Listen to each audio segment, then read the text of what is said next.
So we're going to talk about the knee and knee anatomy today. What I want to do is zoom in here on the knee, and so what you can kind of see as we look at really just the structure, and we'll start to remove some of these things. These are the bursas. It's a prepatellar bursa. This one would be the suprapatellar bursa. And so when you get things like, say, bursitis, those are the items that they're sort of talking about. What I want to do is look at the knee specifically, though.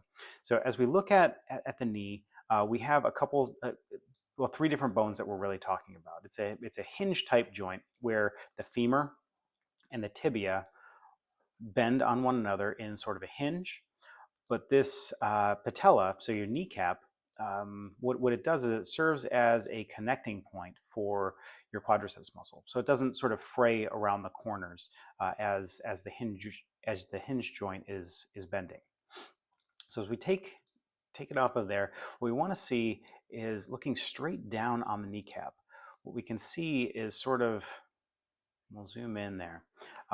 We can see sort of a channel that this portion, the back portion of the kneecap, sort of fits right into here, and that's how it tracks and doesn't slip, necessarily side to side. It's able to track right in the grooves of the femur there. So when we remove the patella, we can sort of see the two sort of, we call them condylar notches, but they're the two little notches right there. And the back portion, the back pointed portion of the kneecap, tracks right between those, sort of like a train on tracks. When we add the kneecaps back in, we see a couple of different things. There's several groups of muscles that attach across the knee joint. So up here is your quadriceps muscle group. On the side, you have your sartorius, but it's part of your sort of the rotator group of the muscles, a little bit of abduction, and those are the muscles that sort of, the adduction, they pull them a little bit closer together. Down here, you'll also see that so hamstrings will attach sort of back there as well. We'll get to those hamstrings in just a little bit.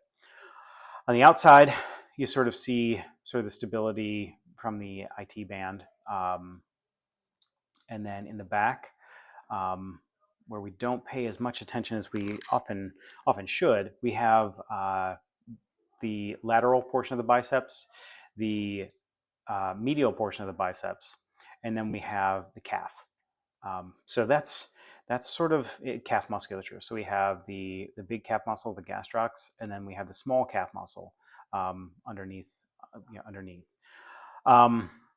Small calf muscles underneath. So there's quite a bit going on at this little hinge joint that we want to make sure that we're paying attention to and accounting for when we are investigating knee pain and trying to prescribe the best exercises to do to make your knee feel better.